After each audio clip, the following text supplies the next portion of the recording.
Este aula. Vamos lá, bom dia, né, pessoal? Livro 2, página 750, ok? Um belo dia a todos. Vamos lá, certo? Aqui, isso é bom.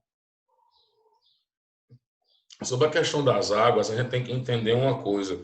Eu gosto de chamar a atenção do aluno para ele dividir essa observação sobre a questão das águas nos dois ambientes, no ambiente rural e no ambiente urbano. Por quê? Por dois motivos. Primeiro, que o processo de contaminação é diferente, certo? De poluição e até de degradação das águas. Ele é diferente, primeiro isso. E segundo, que a gente entenda, e o Enem já fez muito isso, os autores das questões vêm fazendo muito isso, que é batendo na tecla da contaminação das águas no ambiente rural, por agroquímicos, etc. Ok? Então, vamos, primeira coisa, observar a água nessas duas esferas. De um lado, a esfera rural, do outro lado, a esfera urbana. Vamos começar pela urbana, que são as questões mais clássicas, mais básicas e que, claro, também caem bastante em prova. Então, no ambiente urbano, a contaminação dos recursos hídricos, ele vai estar completamente ligados à indústria, certo? O processo de poluição e contaminação pela indústria e pelos domicílios, né? Já que é nessas regiões urbanas onde se concentram a maior quantidade de pessoas no Brasil e no mundo, ok? Então, a gente tem uma quantidade muito grande de esgoto que é jogado, certo, nas águas. É comum, pessoal, lá no primeiro ano, os alunos fazerem uma pergunta até um pouco interessante, mas que tem resposta e é bom observar essa questão, que é o seguinte: professor, o que é que a gente vai fazer com todo esse esgoto que nós produzimos? Certo? É muito esgoto. Nós temos aqui 10 pessoas aqui na sala e a gente já produziu hoje, eu tenho certeza, alguns litros, certo, de esgoto. E a produção diária no nosso país, né, é uma coisa de louco, é enorme, ok? A quantidade é nos milhões de litros. Então, o que fazer com isso? Os meninos lá no primeiro ano perguntam muito sobre. Velho, a questão é o seguinte: o esgoto ele deve ser devolvido à natureza. Agora, a grande questão é o esgoto ele deve ser tratado. É essa a grande questão. O esgoto ele deve ser tratado. O tratamento de esgoto é um tratamento químico para que ele atinja condições para ser jogado num rio, em lagos, no oceano, certo? Para que ele não venha alterar esses espaços. É essa questão. Eu fico preocupado quando eu vejo a instalação de esgotos nas cidades e eu fico procurando e me perguntando, às vezes, às pessoas se já construíram a estação de tratamento de esgoto ou se isso aí está no projeto da construção. A cidade de Lucena agora, eu falei isso até em outra sala que eu dei essa aula, eu estive lá esse final de semana, e a cidade está passando por obras de saneamento, está chegando algumas coisas do ponto turístico aí, a prefeitura está tentando dar uma melhorada na cidade, mas eu não vi ainda, pelo menos ninguém conseguiu informar, sobre a estação de tratamento, porque você não pode pegar o esgoto e simplesmente jogar no mar, jogar nos rios. É melhor fazer fossa séptica, é menos danoso. Apesar da fossa séptica, ela também contaminar as águas, porque você contamina o solo da fossa e acaba contaminando os lençóis freáticos que estiverem próximos. Então, você também tem como contaminar. Por isso que as fossas hoje são feitas seguindo um padrão internacional da questão ambiental, certo? De colocar alguns tipos de rochas, a parede lá, certo? Para não contaminar o solo. Ok? Então, a primeira coisa no centro urbano é isso, nas zonas urbanas, é isso, observar a estação de tratamento de esgoto, até tratar essa água quimicamente, ela pode até voltar para a gente lá para a torneira para a gente beber sem problema, né? A nossa água ela é tratada, é bom lembrar isso. Segunda coisa da questão dos centros urbanos é a questão da concentração industrial, é a questão da concentração industrial, que é um grande vetor de contaminação, um grande vetor de poluição das águas. Porém, a maioria das grandes empresas, para cumprir, certo, adequações da legislação ambiental, elas mesmas tratam o seu esgoto na fábrica, na indústria, antes de jogar o esgoto na rede, certo? Se elas não fazem isso, ocorre algumas questões aí do ponto de vista jurídico, caçar o alvará, parar de funcionar, além das multas. Então, sempre se tem nessas empresas maiores, a Ambev aqui em João Pessoa é um exemplo disso, né? Uma equipe que cuida da questão do tratamento do, do esgoto antes de jogar ele lá na rede. As de pequeno porte, de médio porte, joga o esgoto na rede mesmo, e aí vai para a estação de tratamento. Então, essa poluição, essa contaminação, ela é muito mais visível nesses ambientes urbanos, certo? Você consegue observar isso. Agora, quando você vai para um ambiente rural, se tem uma ideia de que é um ambiente mais puro, é um ambiente mais limpo. Do ponto de vista da poluição atmosférica, sim. Do ponto de vista da poluição atmosférica, sim, porque você tem menos indústrias, você tem menos automóveis e menos meios de transporte de um modo geral, o fluxo é bem menor, então você tem uma queima menor de gasolina, de óleo diesel, de etanol combustível, você tem um uso menor desses combustíveis também pelo número muito reduzido de indústrias em comparação com o ambiente urbano, certo?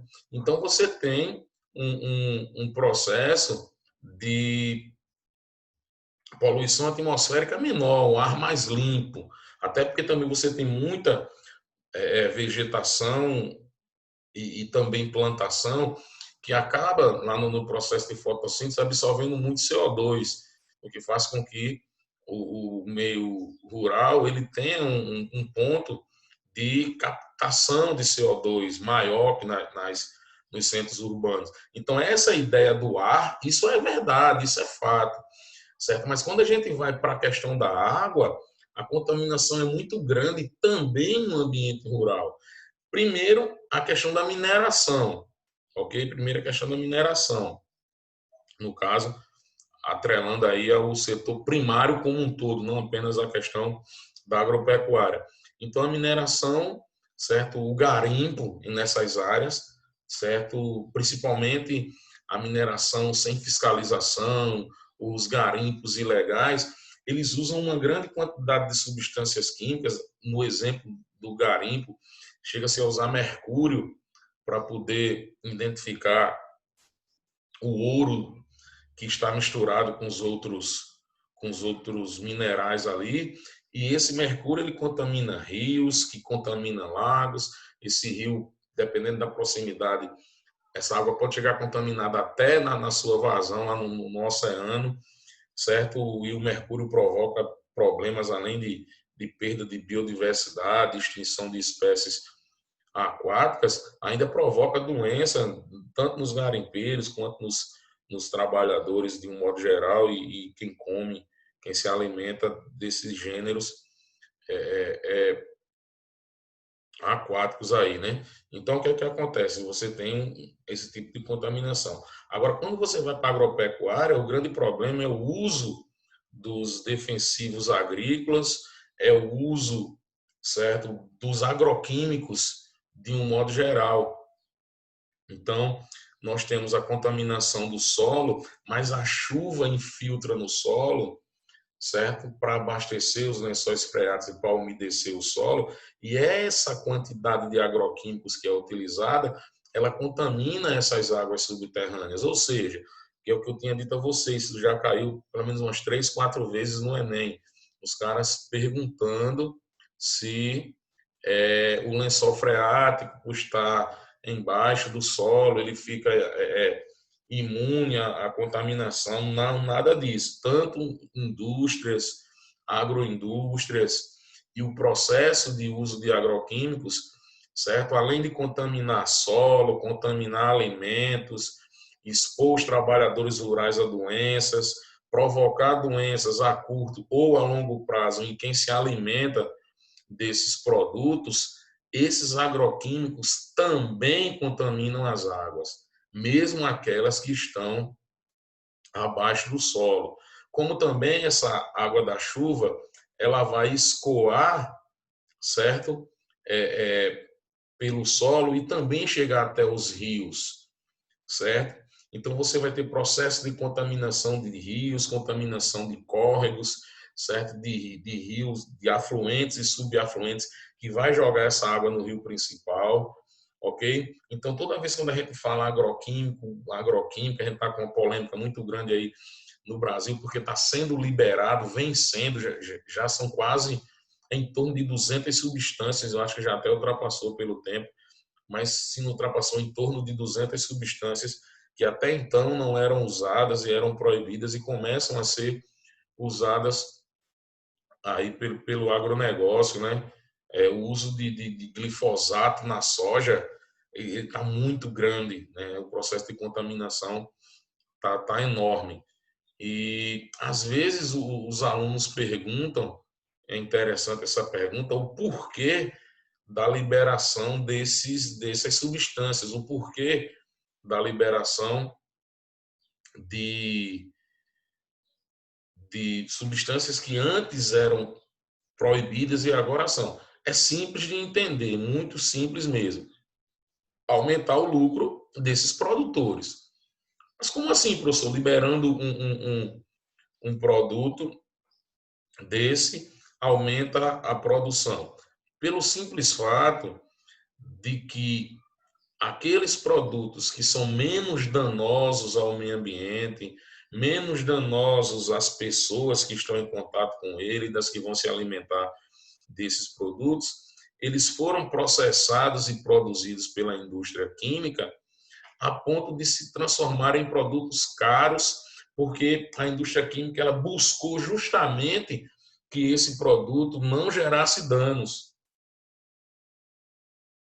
Então você usa uma série de produtos, pesquisas, e esses produtos às vezes chegam a ser 14 vezes mais caros, em média, pode ser até mais na média, do que os produtos mais danosos, que são produzidos de forma simples, atingem o objetivo que é de matar o herbicida, o pesticida, o fungicida, os efeitos corretivos de solo.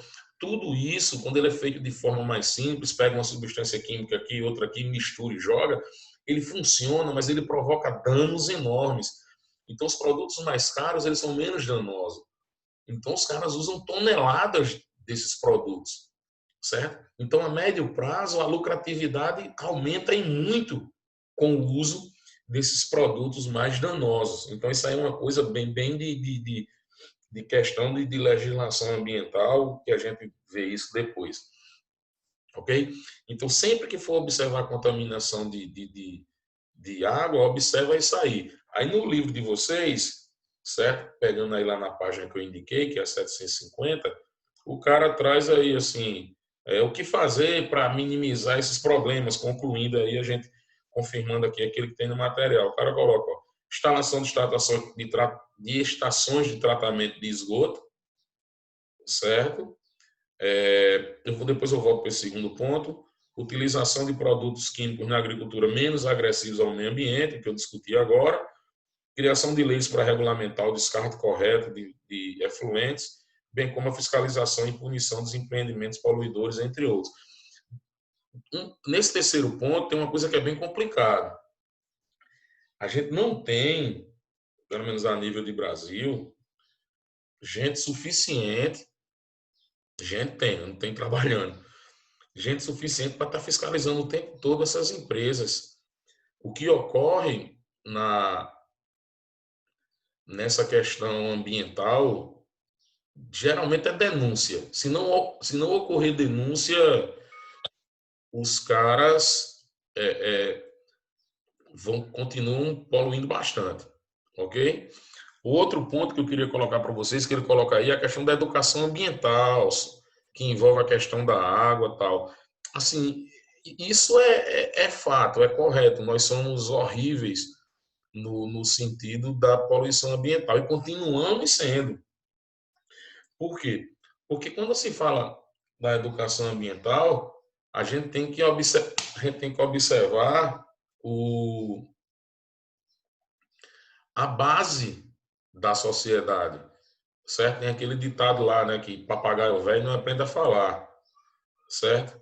Por exemplo, você pegar essa galera aí da faixa dos 40, 50 anos, ambientalmente é complicado, tá entendendo? A gente tem que ter toda uma estrutura, como a gente discutiu aquela questão do consumo lá na outra aula, no início do capítulo, certo? Que, por exemplo, o cara vai lá na internet e critica China e Estados Unidos pela grande quantidade de poluição que esses países produzem, e na casa do cara, 90% dos produtos vêm da China e vêm dos Estados Unidos, certo? São produzidos queimando combustível na indústria.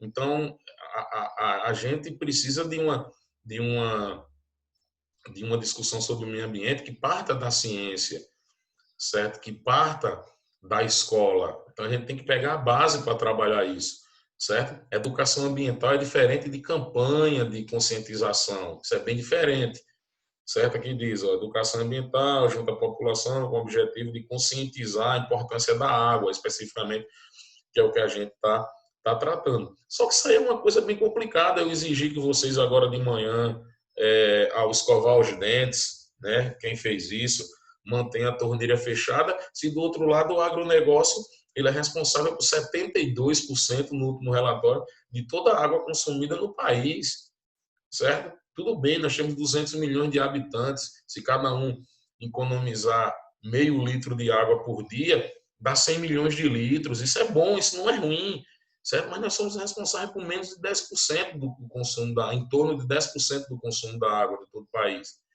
certo? O agronegócio ultrapassa os 70%. Então, não por que reduzir essa produtividade, por que não usar mecanismos mais inteligentes de irrigação, por exemplo, certo? Uma economia de 5% lá é uma imensidão comparada com essa que a gente usa. Então, assim, falta essa coisa técnica, falta essa coisa científica, ok? Então, é isso, né? Façam uma leitura mais ampla aí da coisa, certo? Tem aí umas imagens para vocês observar, tem um gráfico. Agora a gente entra no aquecimento global, né? Vamos dar uma revisada rápida aqui. A gente ainda tem aqui 16 minutos. Vamos lá. Então, a primeira coisa que vocês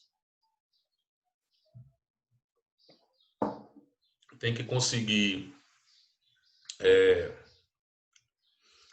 diferenciar é a questão do efeito estufa e o aquecimento global. São coisas diferentes, porém ligadas. Mas dentro de uma questão, essa diferença, certo, entre esses dois pontos, certo, pode fazer você errar ou acertar a questão. Vamos lá. O efeito estufa é um fenômeno natural que ocorre no nosso planeta, ou seja, ao longo do tempo, de forma gradativa e muito lenta, dezenas de milhares de anos, 30, 40 mil, os especialistas colocam. Eles colocam que em torno de 25 mil foi a última vez que ocorreu a última glaciação aí no planeta. O que é que acontece? A Terra ela vai aumentando a sua média térmica, de forma lenta, certo? De forma lenta. E isso leva muito tempo. Isso quer dizer que se você pegar a temperatura média do planeta, num gráfico ele vai subindo, certo? Bem de forma lenta, atinge aquele ponto máximo e depois ele começa a cair. Isso leva milhares de anos. Vocês vão ver isso lá naquele filme A Era do Gelo, o primeiro Era do Gelo. Ele é um filme muito científico. Muita coisa sobre as questões ambientais, em específico o efeito estufa aí, e o aquecimento global, no caso lá, efeito estufa ainda. Aí o que é o aquecimento global, professor? Não é a mesma coisa não, não. O aquecimento global, ele é o aceleramento, certo? A aceleração desse efeito estufa. É isso que é o aquecimento global. Ou seja, o homem, pós primeira revolução industrial, no seu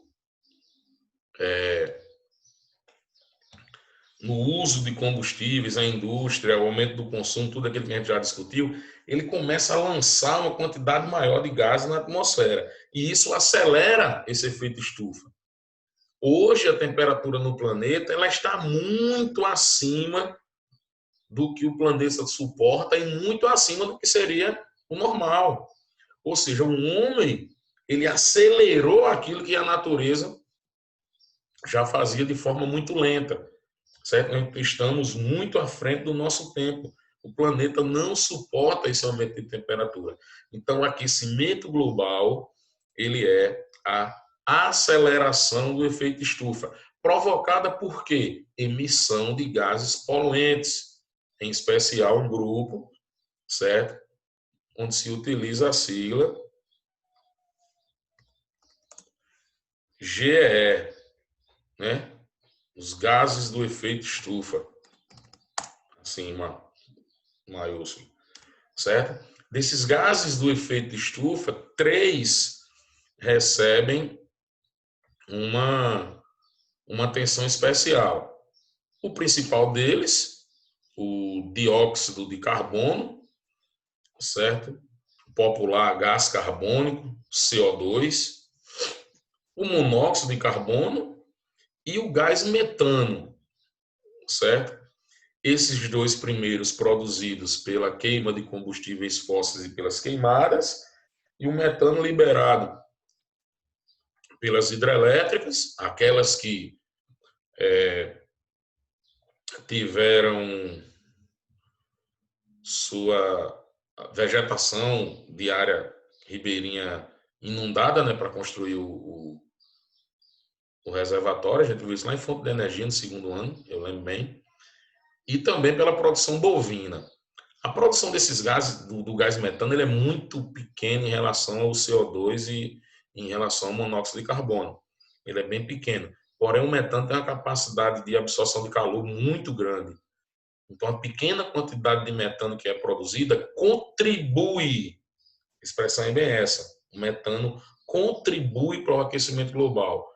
Se você zera a produção de metano no mundo, não resolve o planeta não, o aquecimento global continua do mesmo jeito, certo? Você tem que atingir a produção de dióxido e de monóxido de carbono.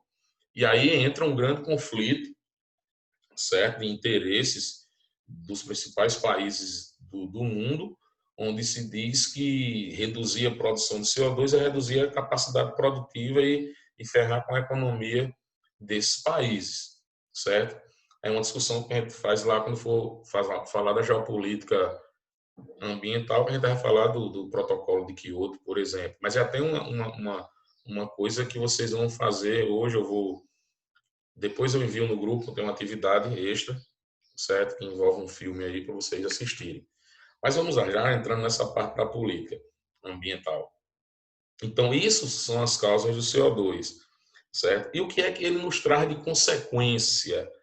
Ele traz as consequências, o próprio aquecimento global, o próprio aumento das médias térmicas é a primeira consequência.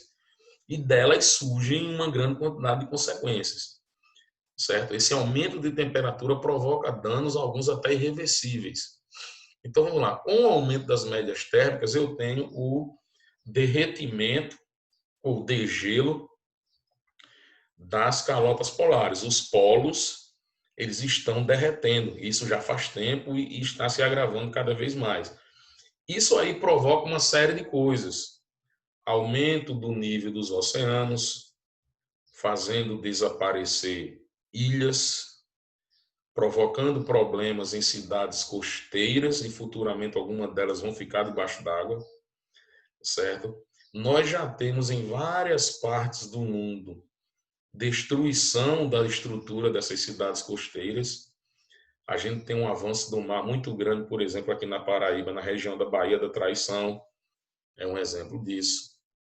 Nós temos, quem conhece a área ali sabe o que eu estou falando, nós temos em João Pessoa problemas sérios com a barreira do Cabo Branco, na Ponta dos Seixas. Já tivemos problemas de estrutura na região ali da Praia de Tambaú. Então, o mundo todo sofre esse tipo de problema, porque o mar avança muito, porque, claro, aumenta o nível. Aí o cara diz, caramba, professor, aumenta quanto assim o nível da água oceânica? Basta você observar, velho, que quando eu falo de aumento do nível das águas, e não avança, eu digo, o mar avançou 5 metros, 10 metros em tal região, beleza. Mas o avanço, o aumento do nível é uma coisa preocupante, porque imagina aí a quantidade de água que nós temos nos oceanos, o tamanho da área que isso ocupa no planeta. Mais de 1 bilhão de quilômetros quadrados. Nós temos mais de 1 bilhão de quilômetros quadrados de área oceânica. Aí imagina aí um aumento de 1 milímetro em cima de tudo isso. É muita água, é muita água. E, consequentemente, isso avança para os oceanos. Vocês vão fazer uma leitura para entender um pouco e não se assombrar, mas a coisa é verdade. Duas ilhas, ilha de Tuvalu e a outra ilha, ilha de Samoa. Essas ilhas elas já foram desabitadas, já as pessoas tiveram que ir para outro lugar, elas estão ficando por debaixo d'água. E as grandes cidades do planeta, a maioria delas, estão nessas regiões litorâneas. Certo? Você pega o Brasil, a faixa litorânea brasileira é a área mais desenvolvida, onde se concentra a maior quantidade de pessoas. O Nordeste dos 9 estados possuem 8 na faixa litorânea. 8 capitais, no caso. Certo? O Japão é um arquipélago. A Europa é uma grande península. Tá entendendo? Então, a gente vai ter danos muito, muito grandes nessas regiões. Já estamos tendo.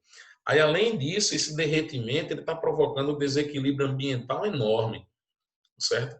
Primeiro, algumas espécies que vivem nessa região já estão ameaçadas, que é o caso do urso branco lá do Polo Norte, porque estão morrendo principalmente de fome ou afogados em busca de comida, certo? Nós estamos tendo um aquecimento das águas oceânicas que altera aquelas áreas que chamam de áreas piscicosas, né? Que são áreas onde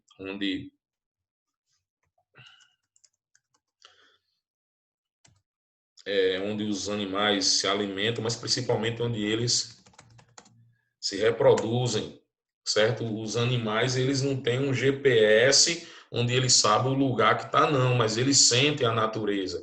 E essas espécies aquáticas elas se deslocam principalmente observando a questão da temperatura da água. Tem algumas espécies que estão procurando o lugar adequado, a temperatura da água adequada para reproduzir, não estão conseguindo. Por isso que a gente observa, por exemplo, um aumento muito grande de, por exemplo, espécies de baleias no litoral da Bahia, em busca de águas com, com as características perfeitas para poder reproduzir. Roda, roda e não acha, certo? Então, isso aí partindo do derretimento das calotas. Agora, o derretimento dos picos das montanhas aumenta o volume de água dos rios. O Rio Amazonas é um exemplo disso. Os rios amazônicos recebem água da Cordilheira dos Andes, estão com volume de água cada vez maior, provocando cada vez mais enchentes. A temperatura é o principal elemento climático, certo? Esse evento que aconteceu agora no sul do país, lá desse ciclone, que já é o segundo que ocorre, está ligado ao aumento de temperatura, ou seja, o clima está ficando doido, o clima está louco, a natureza, o planeta, ele não sabe o que é que está acontecendo, tá entendendo? Esse superaquecimento tá deixando a coisa muito louca e tudo está interligado, ok? E esse é o fenômeno que os caras mais sentem medo. Por quê? Porque você não tem como se proteger dele, certo? Ah, estreitamento na camada de ozônio, beleza. Estreitamento da camada de ozônio, massa, certo? Vamos salvar a camada de ozônio. Aí os caras passam protetor solar, resolve, certo? Chuva ácida, é só não se expor. Você tem uma série de problemas ambientais que você pode se proteger. Contaminação com agrotóxico. Quem se expõe é o trabalhador rural, você não está exposto diretamente. Se você tiver condição de manter uma alimentação orgânica, você está isento disso. Agora, o aquecimento global, ele não tem como você fugir dele, certo? Se ficar, o bicho come. Se correr, o bicho corre atrás, pega e come também. Não tem o que fazer, certo? E ele é um problema de ordem planetária. Não adianta só um, dois, três, quatro países tentar resolver que não consegue. Ou entra em um consenso e resolve, ou não. E aí, certo? Eu oriento vocês, mais uma vez, não é a atividade, não é essa não, mas eu oriento a assistir o documentário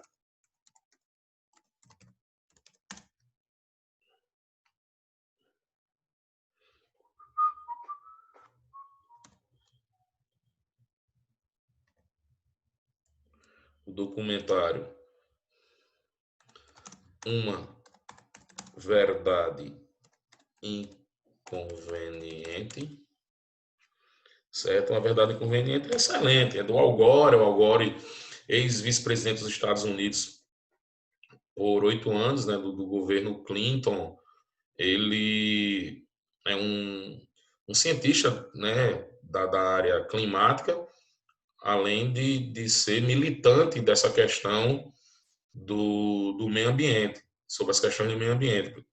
E o Al Gore, ele foi prêmio Nobel da Paz pelas lutas em defesa do meio ambiente. Não estamos falando de qualquer pessoa, não. O cara é fera.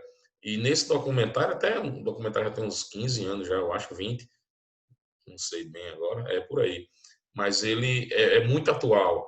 E aí tem uma parte que sempre eu lembro quando eu estou nessas aulas, eu até indico o filme quando eu lembro disso, que os caras fazem uma animação onde se coloca uma balança e num dos pratos da balança se coloca o planeta, no outro lado coloca um monte de dinheiro, certo? Como se dizendo, escolha, não dá para fazer as duas coisas nesse momento, certo? Uma produção sustentável a nível planetário é fantasioso, tá entendendo? Você explorar e ganhar dinheiro, não tem como, principalmente partindo da questão do aquecimento global. Tem que parar de produzir gás mesmo se quiser resolver. Mas depois a gente discute, vamos continuar nas consequências aqui. Os fenômenos El Niño e Laninha, eles são potencializados com o aquecimento global. Ou seja, eles já provocam danos naturalmente, certo? Refaçam a leitura sobre El Niño e Laninha, ok? Lá na parte de clima, quando o Renato estiver revisando com vocês. E com o aquecimento global, você tem uma potencialização. Eles vêm cada vez mais fortes. Os fenômenos climáticos estão cada vez mais fortes e também acontecendo em áreas que não acontecia por causa da questão do aquecimento global. O aquecimento global ele também altera o ciclo da água, fica louco. Por isso que nós temos secas prolongadas como nunca tivemos, períodos de chuva que todo mundo se assombra, certo? Os caras estão fazendo pesquisa do ponto de vista da questão da chuva, e vocês veem o tempo todo, em tal lugar choveu em um dia o que era para chover o mês todo. A distribuição da chuva ela é importante, certo?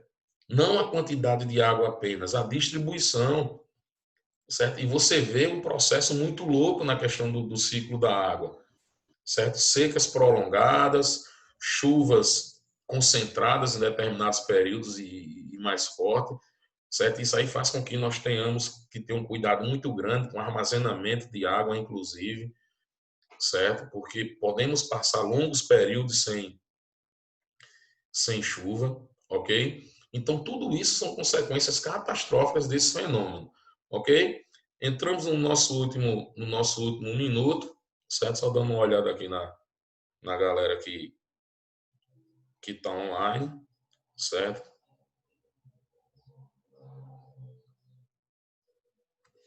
Vou tirar uma foto aqui para ver quem estava.